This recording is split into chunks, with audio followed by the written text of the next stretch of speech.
भगवान विष्णु की आदर्श भूमि। कई साल पहले ब्रह्मा, विष्णु और शिव ने मिलकर एक नई धरती की सृजना की। इस धरती को सुंदरता से भर दिया और उसमें जीवन का अद्वितीय चमक दिया। धरती की जिंदगी का आदर्श भूमि बन गया और इसका स्वागत भगवान विष्णु ने किया। भगवान विष्णु ने धरती पर अवतार लेने का फैसला किया। वे मृत्युलोक में अपने आदर्श और न्याय की प्रकटी करने के लिए तैयार थे। उन्होंने नामकरण किया और अपने अवतार का रूप चुना, जो राम के नाम से प्रसिद्ध हुआ। राम का अवतार होना देवताओं के बीच खुशी का संकेत था। उनका आगमन हिरण्यकशिपु जैसे असुरों के प्रति न्याय और सत्य की रक्षा के लिए हुआ था। इसके साथ ही राम ने धरती पर अपने अद्वितीय लीलाओं और उपदेशों के माध्यम से मानवता को भी सिखाया। उनकी पत्नी सीता, भक्त हनुमान और उनके साथी लक्ष्मण के साथ वे मानव समाज के लिए एक प्रेरणा स्रोत बने। राम के अवतार के दौरान भगवान विष्णु ने धरती के लोगों को धर्म, कर्म और भक्ति का मार्ग दिखाया। उन्होंने असुरों के प्रति न्याय करने का संकेत दिया और भक्तों की रक्षा की। एक दिन भगवान विष्णु अपने दिव्य अद्भुत सिंहासन पर विराजमान थे।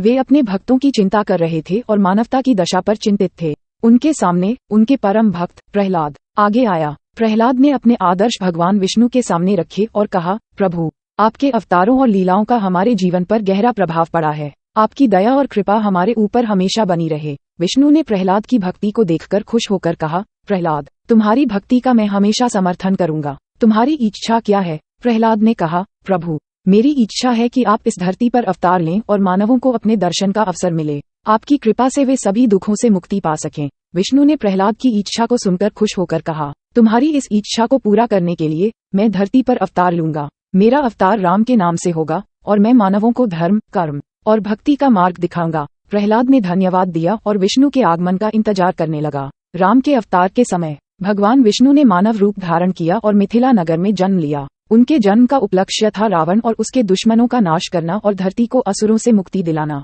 राम ने अपने जीवन में न्याय का पालन किया और सत्य के मार्ग पर चलने की उपदेश दिया। उन्होंने सीता के साथ अपने भक्तों की सेवा की और हनुमान के साथ अद्वितीय मित्रता का आदर्श प्रस्तुत किया। राम के अवतार के दौरान उन्होंने रावण का वध किया और सीता को उसके बंधन से मुक्त किया। उन्होंने धरती को असुरों के अत्याचार से मुक्त किया और न्याय का पालन करते हुए एक आदर्श राजा की भूमिका निभाई। राम के अवतार के बाद भगवान विष्णु धरती पर अपनी दिव्य आकृति में लौटे और प्रहलाद के साथ मिलकर बातचीत की। प्रहलाद ने धरती पर राम के अवतार के बारे में बताया और उनकी लीलाओं की महिमा की सराहना की। भगवान विष्णु ने कहा, प्रहलाद, तुम्हारी भक्ति और विश्वास का मैं सदैव समर्थन करता हूँ। राम के अवतार के द्वारा मैंने मानवता को धर्म, कर्म और भक्ति का मार्ग प्रदान किया। आपके जैसे भक्तों की भक्ति के बिना मेरा कार्य संभव नहीं हो सकता। प्रहलाद ने आदर्श भगवान विष्णु की महिमा की सराहना की और उनके साथ गृह वापस चला गया, अपने आदर्श और भक्ति के साथ।